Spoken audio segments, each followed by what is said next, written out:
I'm back! I'm together with Simply Amore.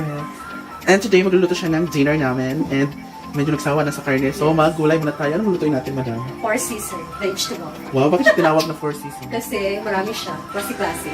So, lahat ng gulay sa each season, nilagay mo. Kaya tinawag siya na 4 season. Winter, spring, summer, or fall. All you gotta do is kanta pala.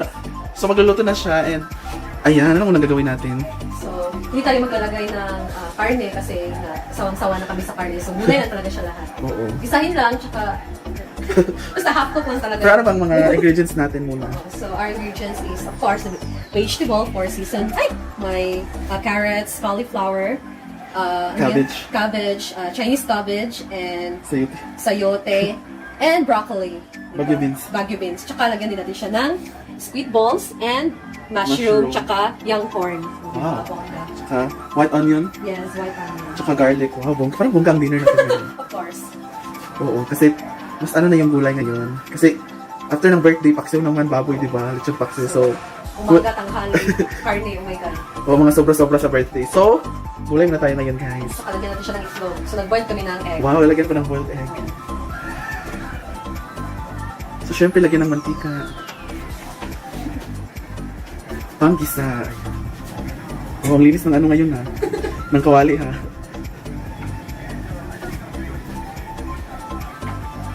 Kasi si Sarah, yun mo yung Si Sarah mo yung naglinis. Sarah kaya? O si Mother? Pagkitin na natin ang kawali. Heat the pan for over 180 degrees Celsius. Charot lang.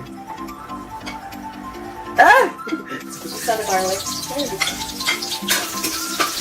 So, meron kayong karne or chicken, pwede nyo Ilagay. Yeah.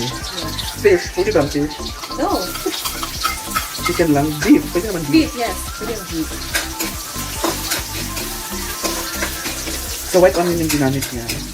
Pink onion sana yun. Wala pang violet onion. Next. Ganyan lang, isa-isa lang. Ano ba?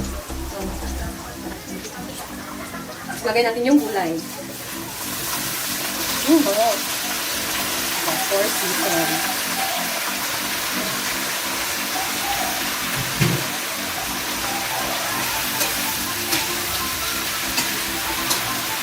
Sarap.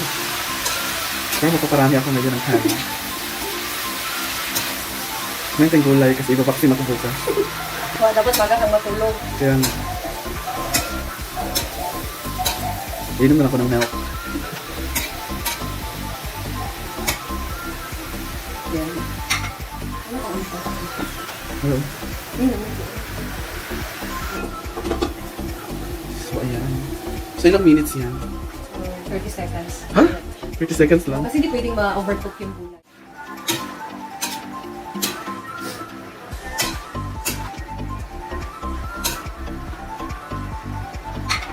Yan na. Lagay natin.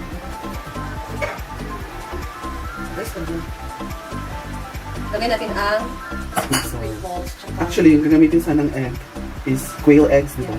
Itlog ng pugo. Kaso wala dito, so yung itlog lang ng manok. Pwede rin itlog ng tao. Charot lang. no, marami. Ha?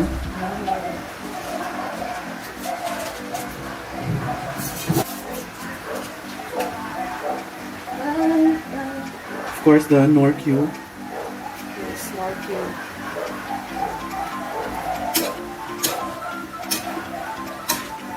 Lagyan din yung sabaw or magkakaroon ng sabaw. Lagyan natin siya ng sabaw. Together with the cornstarch para maging Sticky. sticky, guys. Chop suey ba? Ha? Parang matulad siya sa chop suey. Hindi ko alam eh.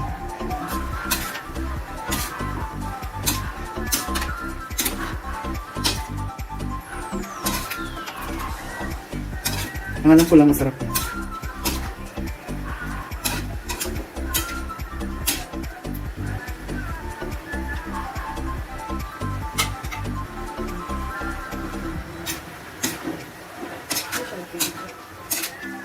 Magtubig naman ang takloban eh. Steam ba?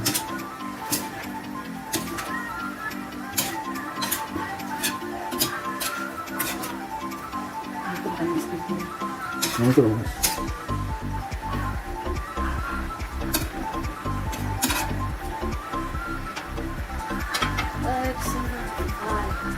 Patlagin. Kaya magtubig. Talaga ba? Naluto ba? Feeling mo, naluto ba? Hindi dali naman maluto yung gulay. So, nalagyan na natin siya ng... Ay, nalikas. Ay! Cornstarch lang po yan na inano sa tubig.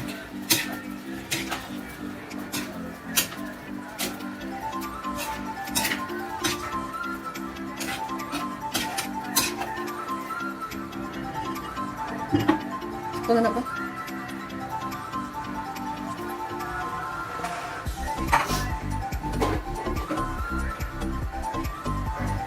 And salt. Bye bye America.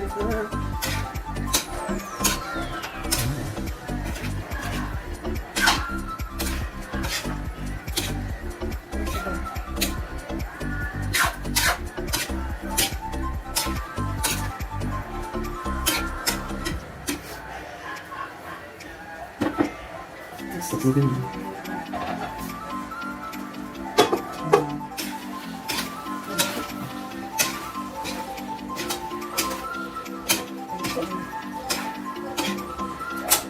So, luto na po. Ang bilis lang. Dapat At sabaw. masustansya pa.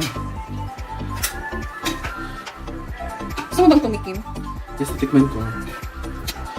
Tikman ko dahil Wala. makulay ang buhay sa kulay. Titikman natin siya. So, yung carrots na lang.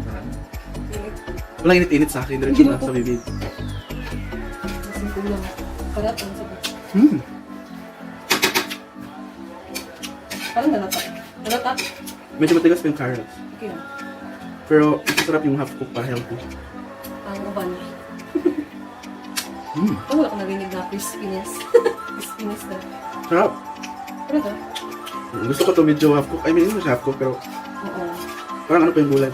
Malalasahan mo pa yung ano. Tikim lang ha, sabi ha. Pwede namin yan ha. Ano to? Broccoli? Medyo gay pero...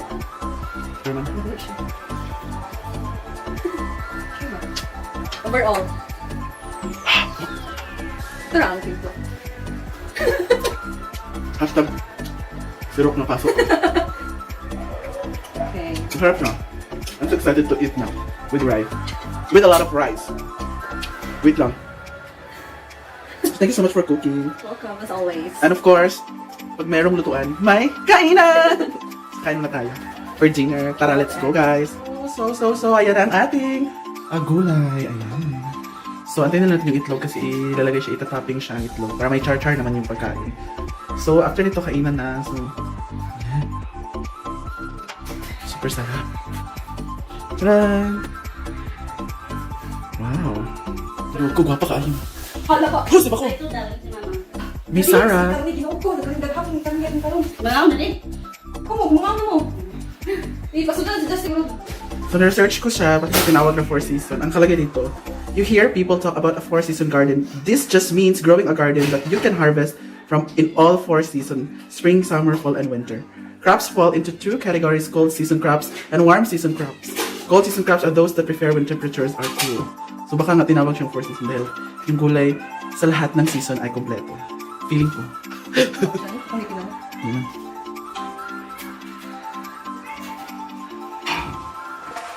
Para sa tiyo. Napakaami eh.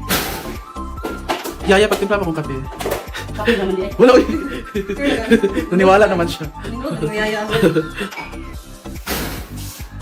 Ang siya malaki, mahulog na. Idugam din, kami naman kayo. Una ako sila mama. Isa man? Ayan! Oh, lami. Fuck! Fuck the fuck. Ayan. Ben! Charan! Ben! Kilitso na sa mo. Wow. Anong tawag dito? Miss Sarah? Gulay. Anong gulay nga? 4 seasons. Bakit tinawag na 4 season?